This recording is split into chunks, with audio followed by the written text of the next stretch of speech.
One of Bandt's people, the Victorian Greens Senator Lydia Thorpe, an Indigenous woman, is another who won't stand in front of the national flag. She's on over $200,000 a year, which she could never earn anywhere outside the parliament.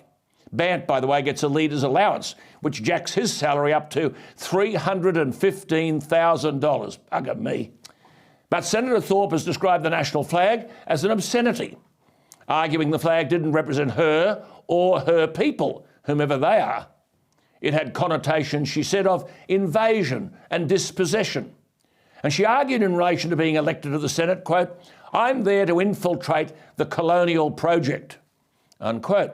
And she wants to question the, quote, illegitimate occupation. And for people to know, quote, whose land they're on. And the first people, quote, never ceded sovereignty. Warren Mundine, to whom I spoke the other night, said he was flabbergasted by Senator Thorpe's comments and asked, so is she there to blow up the place?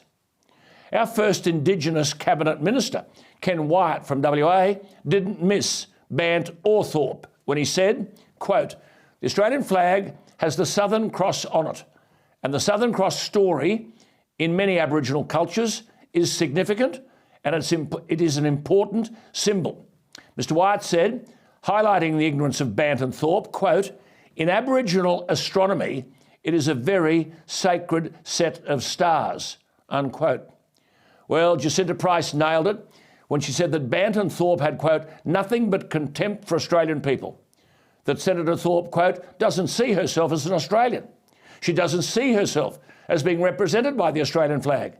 And she was not the right person," said Jacinta, "to represent the Australian people." Well, good on Jacinta Price for taking it one step further.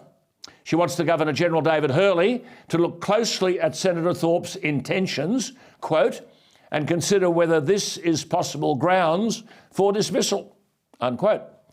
An editorial in the Australian newspaper puts the situation perfectly when it concludes by saying, "Some have dismissed Mr Bandt's antics as a stunt, but that misses the point.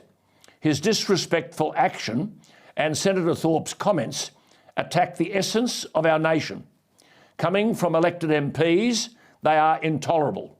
All parties should condemn them now and at the next election," unquote. Well, in particular, could the 1.8 million Australians who voted for this un-Australian lot be heard in their condemnation? That'd be a start. Let me say this.